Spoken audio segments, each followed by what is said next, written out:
All right, Miss Mack, what I want to go ahead and catch up with you today Yeah. is what you've been up to during the past 2 months. Oh gosh, that's a good question. I know. We were in January, Yeah. at the very end of January, we started recording our debut EP. Yes, yeah. So we had hoped to kind of get that finished in March, and Yeah. as we all know, that wasn't the case. So for the last 2 months, I think what we've really been doing Yeah. is just trying to strategize and figure out where we're going, Yeah. what the release looks like when we do finally get an opportunity to get back into the studio. Of course, yeah. And trying to write new material remotely. And how many songs are you going to have being released coming up? It's going to be a 6-song EP. 6-song EP, excellent. One of them is, I guess there's kind of like an intro, like a instrumental introduction. Yeah. And then 5, hopefully bangers. Yeah, and these are all songs written by you, of course. Well, myself. Lyrically, right? Lyrically, actually, Leland Isley, our guitarist, wrote "Don't Let It Get You Down," the Really? ballad. Yes. Yeah. Well, I want to focus on your songwriting on this segment as well. You know, just I want to hear about your inspiration, what influences you, how do you start a song from the beginning and turn it into a full production? That's a good question. Yeah.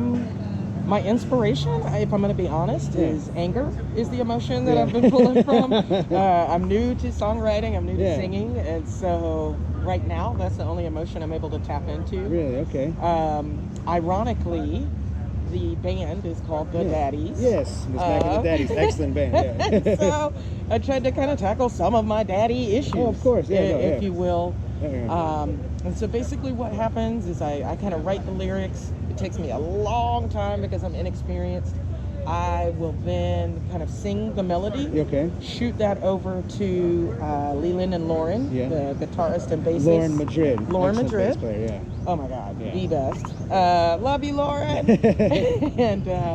And then they kind of get together a groove for me, and then we just kind of work on it as a collective. So we start small with that trio, kind of create, I guess, like a skeleton to it, and then the horns and the keys come in.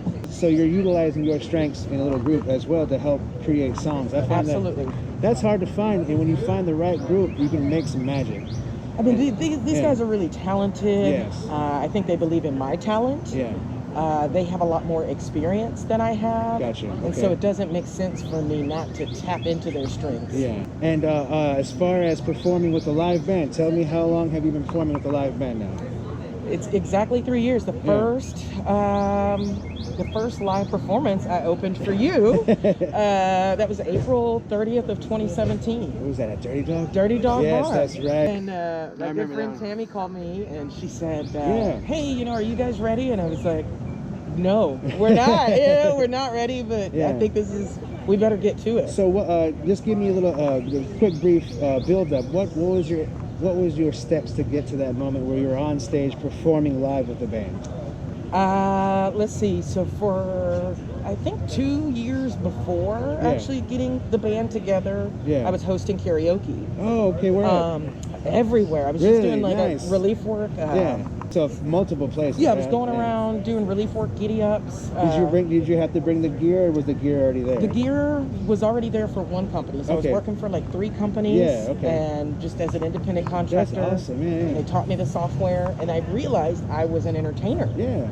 And then being on stage performing, just getting that stage time, that's how you do it. You know, matter if you're doing it in a band or a karaoke setting. Or whichever. Churches, all that. There's a lot of places you can just get started with that. That's awesome. Which I didn't grow up singing as a child in church or anything like that. So the karaoke, I think the first time I experienced was in college. Didn't do it for many years.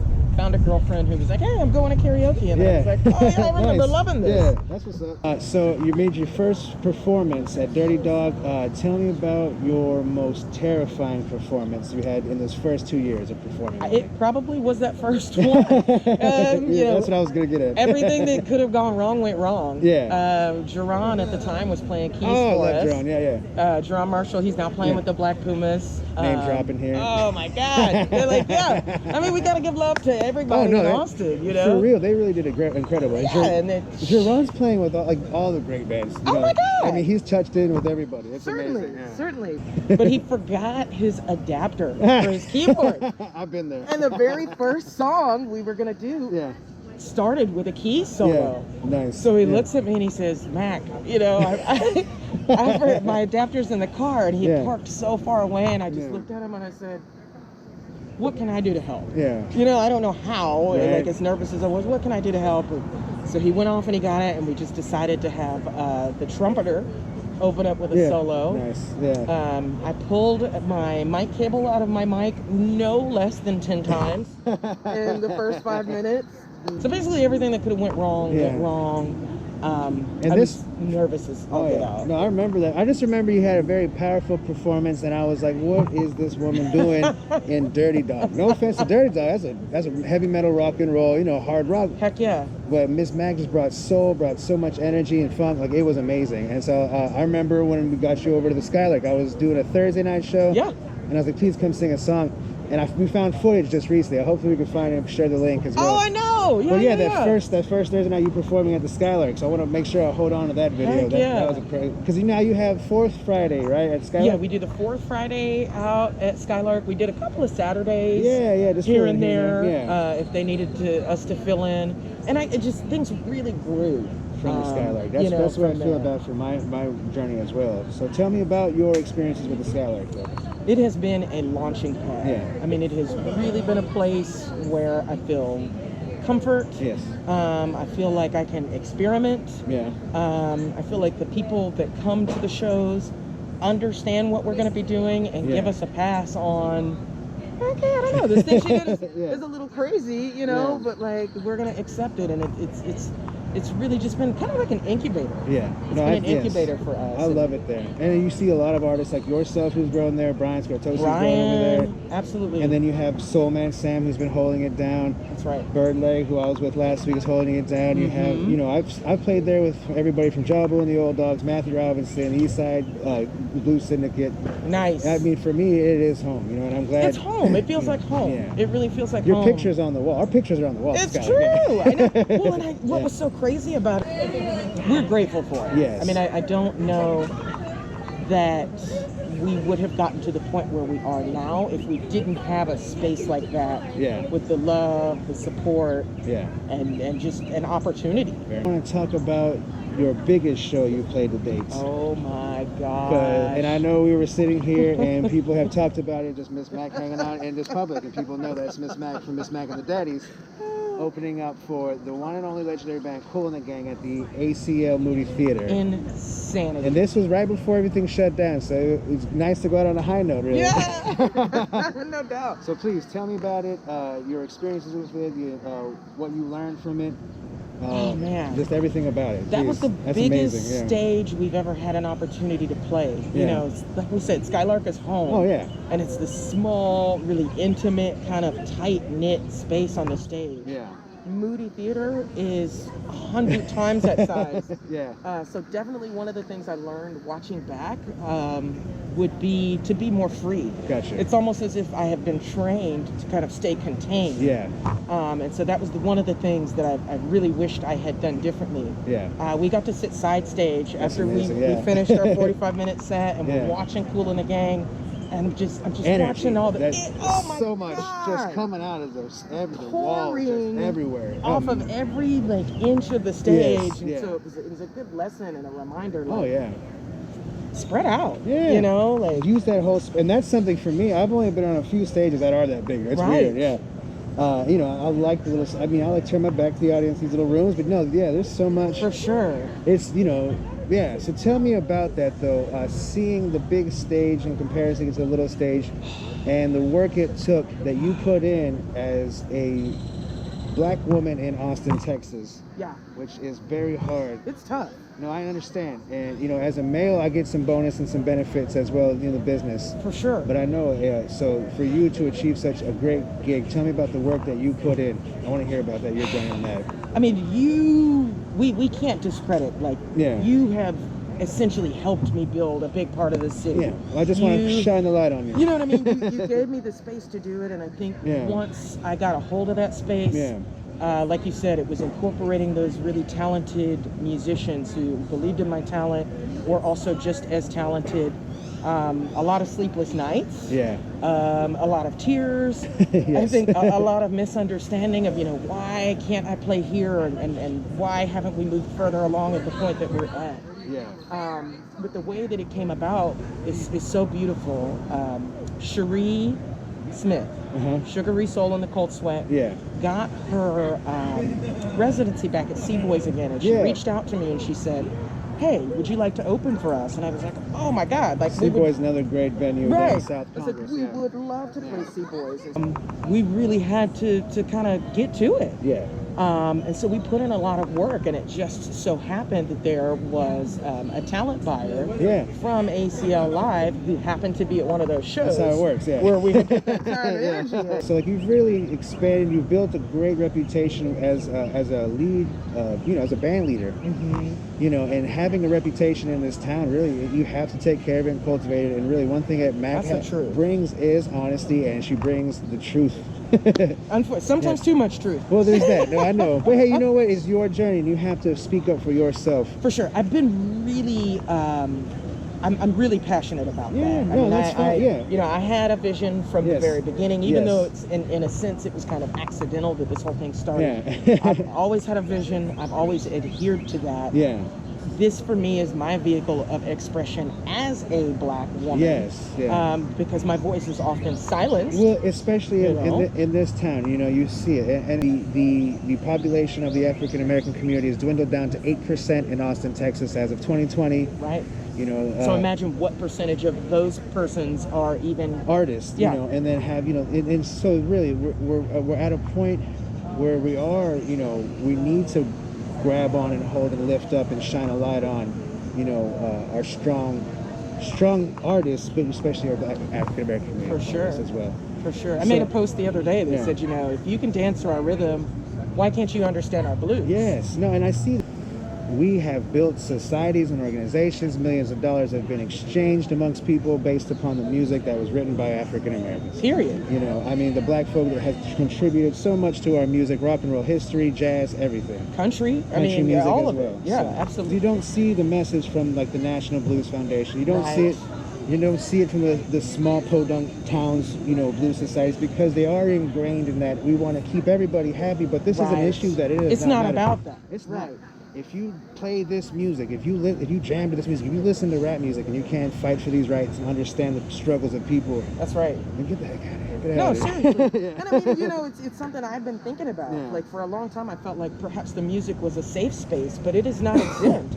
Music makers aren't exempt from the contempt. I mean, historically speaking, the blues is black people's music. Yes, you're going to have other cultures inspired by it because there's places for it, but you have to identify the root of it. Absolutely. And the existence and the importance of it. Absolutely. And not suppressing the voices of the women, because the black women in the blues have been suppressed since the beginning of the blues. From the very beginning. From the very beginning. And, you know, I was reading a book Angela Davis wrote. It's called Blues Legacies and Black Feminism. And she talks a lot about Ma Rainey and Bessie Smith and how essentially what you're saying, you know, their voices were silenced. And when they weren't, and when they started to sing, and when they started to share that information, even though they were sharing the information about domestic abuse and domestic violence and things that were happening to women, as are still happening today in 2020, unfortunately. 2020. The people who benefited most from the narrative that they were spinning was white women. So it's not unlike affirmative action, in a sense, where, you know, the objective of it was to kind of level the playing field, but at the end of the day, it opened up and made way for there to be even more white persons or white women benefiting from it. And the blues in Austin, I'm sorry, I'm going to say it, is really no different. It's really no different. Neither is soul. You have to, and you look at it, and you look at the funk scene and these artists. Oh, funk, I mean, really, I don't want to use the words as far as like hijack, but there's definitely these offshoots. I'll give them that. You know, of this music.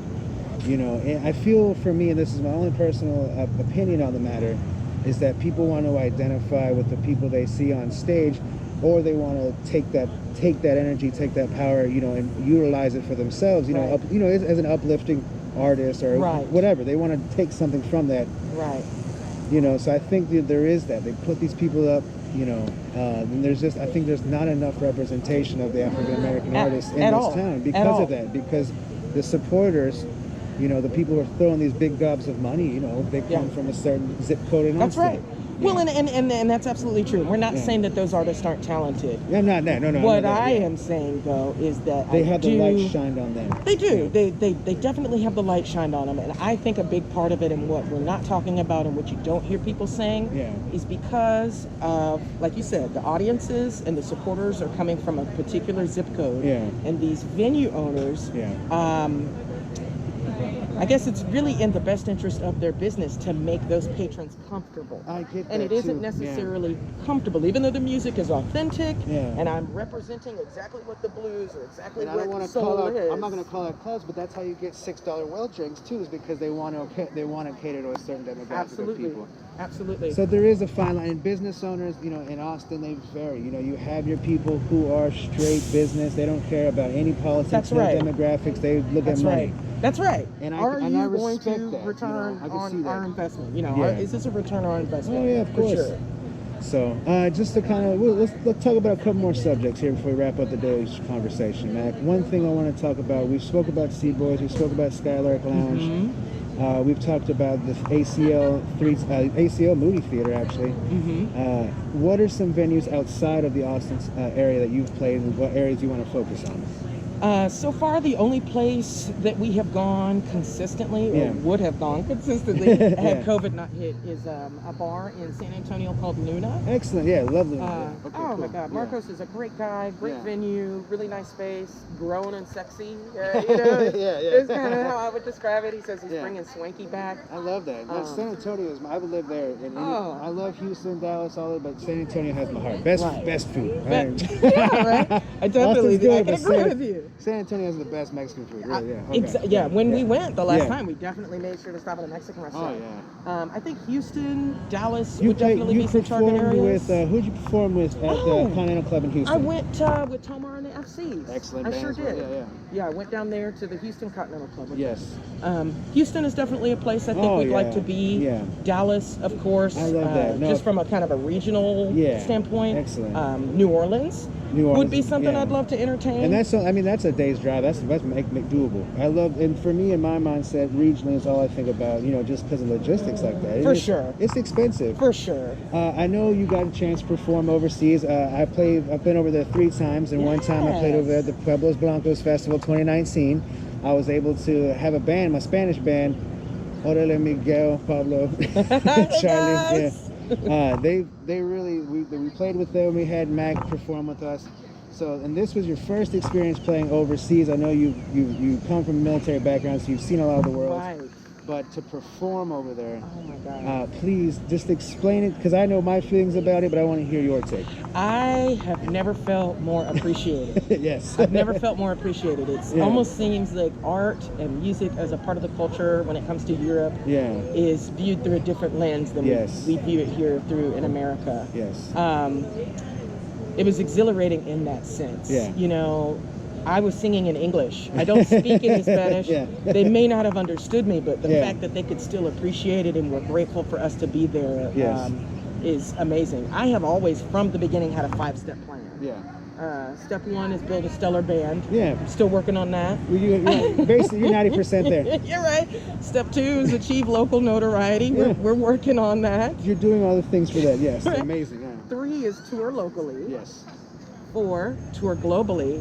And 5 would be never come back home. I mean, I definitely want to go back. You know, really, to sustain a living in Austin, you have to continue to make a whole bunch of money. So it really is just getting more and more expensive. It's harder every day. Right now, and I feel bad. There are organizations who are giving out, HEB cards, giving out, fundraisers I've seen out. Right. I know for me, if I didn't have a wonderful wife, I'd be living under a bridge by myself right now. I think that's probably the greater percentage of artists in town. No, I know. So, I mean, really, and, I get it, and I know there's a struggle. So, moving forward, though, and this is like one question I like to wrap up my interviews with, is looking at ahead 5 to 10 years, what does the Austin music scene look like to you? I think what's going to happen, unfortunately, is live music is going to look different in general as a result of what's happening with the pandemic. It's going to feel more corporatized. For sure. You're going to see more jukebox style bands. bands. For sure. You're going to see the elevation of electronic music Yes. because it is simpler to pull off. So you're going to hear cover music You're from the gonna past see 20 years. singer-songwriters. Yeah, with a computer more and the little touch box. I mean, that stuff, those beat machines are simpler. I can see Oh all yeah. that. Well, and I think what happens too is it's almost like the economy overall. You know, you've got poor people, you've got Yes. kind of people in the middle, and then you have those who are rich. It's the same thing with the musicians. You've got premier musicians, middle ground musicians, and those who are just starting out. And I feel like what's going to happen is that middle is going to disappear. It's going to be an environment where there are going to be fewer opportunities to play. And the venues wanting to have a greater return on their investment are going to have interest in those premier bands. Yes.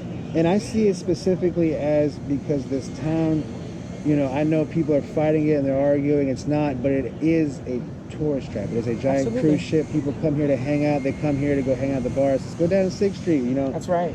So as long as that mentality exists, you know, they're going to be catering to, well, who's going to bring in money? And I think that's why I think you'll still have both of those sides. You know, like for 6th Street, I think you'll still have some of those smaller places where someone's just starting out or with a smaller band will have the opportunities. And there's plenty of places. You know. I started over at the Carousel Lounge, and Erin O'Donnell booked me over there. Amazing, nice. Big supporter of music. Oh, yes. And she told me from the get-go, she's like, you know, so-and-so started here, so-and-so started here, you know, and like just listed off these people. I'm like, and I was like, you know what, I have to start my journey. You got to start somewhere. Yeah, and I started there, moved over to 6th Street, played there for years, you know, and I know as an artist, you have to find, you know, where you're growing. Right. You know, and what I want to address in the Austin area, I know there's some people they're fighting for it, they're arguing on city councils about it, but you know, they are trying to find these solutions to help people grow and cultivate and stay alive and fed. Right. You know, I mean, I'm really fearful for that kind of middle road. Yeah, no, I know, because there are people out there who, you know, this is a hobby to them. They may or may not find success, but you know, this is just something that they don't need to make the money for. And they should still be able to do it. And there is that avenue, and that's the one thing about huge cities like this. It just should be, there should be more support. It should be more, you know, inclusive. For sure. You know, because I feel like, you know, when they're giving away $1.5 million, but only 1,000 people are going to get that money, you know. So, I mean, I think it's 150 people are going to get that money because it's $1,000. Like, there's some, it's just like, I feel bad, you know, because there's people who need this. And there's people who don't. These are the facts. No, I know. And like for me, you know, just to kind of like, you know, identify with what your struggle is here is, you know, and I want to come off as someone who's not just as like, you know, fake support, you know, like I want to be, and this is like, so for me, it's hard to like identify what the problem is and what the solutions are because it seems so significant. I think like continuing to be a part of it, you are working through the solution, even if you don't think you have it figured out. So, yeah, and that's what I'm saying. So as myself, as you know, as a male blues artist, you know, playing in the state of Texas, like what can I do to help promote, you know, you and that's it, And so sharing that space, holding that space for me, holding that space for us. Yes, and that's for everybody. You know, I guess if there's a way you could open the door, keep that door open. So in closing, if there's anything you want to plug coming up forward in 2020, I know you have the EP, 6-song EP coming out. Yes, that's the big thing. Yes, shows are kind of iffy right now. Shows are kind of iffy. I don't really know. It's my responsibility as a band leader to make certain that everybody else in the band feels comfortable. Yes. So I'm not going to make any decisions or like any snap judgments on, we're going to play next week. Yeah, I can't say that. You know, I've got to respect how they feel and that's kind of where I'm at. Sure. I mean, for me, like I'm in no rush. I want to take an extended break, and I respect that feeling. You know, you got to look after you know, the sanity of your own. That's it. That's it. So I think the biggest thing is just be looking out for that EP. Prayerfully by the end of 2020, Daddy Issues, which is going to be the title. Are you going to have it streaming?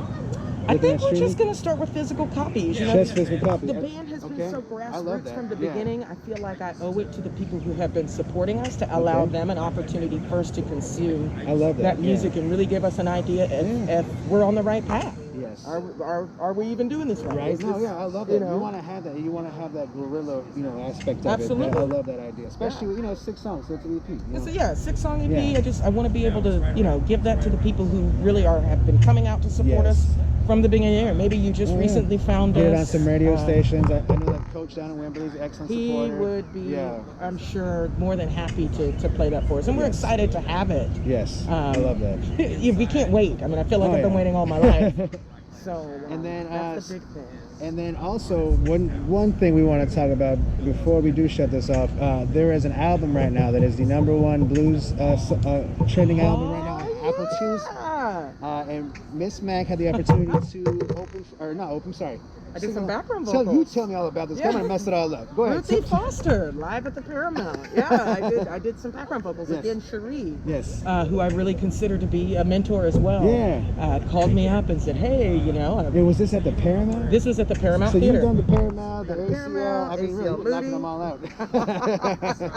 So tell me about this Ruthie Foster live at the Paramount album. Oh my God. Have you listened to it? I have. I know it's his background vocals, but you're on there. The Friday that it came out. Yeah. The Friday that it came out. I had to listen to it. No, Yeah. it's amazing. She got together with the UT Big Band. Yes. And did a lot of her original songs. She did a couple cover songs. There was some Johnny Cash in there. Nice, yeah.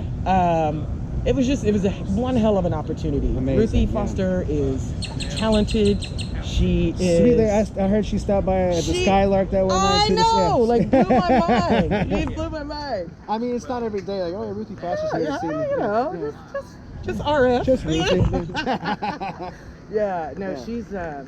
she's amazing. She is. No, I mean, really, she's one of those artists that I look up to, and I'm just really I'm smiling songwriting. so hard right now. I wish you could see it.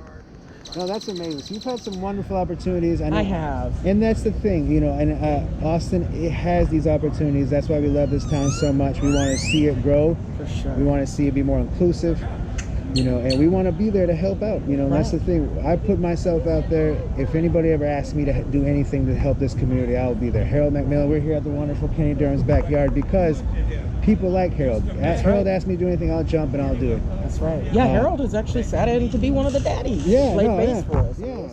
And I think the thing that I would close with is like, I think that you're doing a great job of helping and to like lift up. Yeah. I would love to see some of those of you who have a greater advantage. Yes.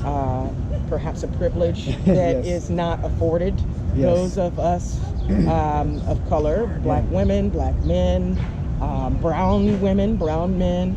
I'd love to see them lending their talents, lending their voices, helping to lift us up too. Yes. Help to incorporate us into those spaces that you're welcome to, that you know that we not necessarily deserve, but would flourish in, given the opportunity. And there has been a lot of people who have opened these doors for me, and like the way I'm seeing it as what I've learned, what people have opened up for me, I want to leave that door open for the people I know, like Mack, you know. And I want to open up the door for anybody as well, you know. Just let's keep this thing moving. Let's use these times as motivation to grow and make this world completely better and completely different, because it wasn't working before. It definitely wasn't working. I can agree to that. Thank you so much. We'll catch you. up soon. I appreciate you masking up and doing this extended interview with me. All right. Thank you. Thank you, Oscar.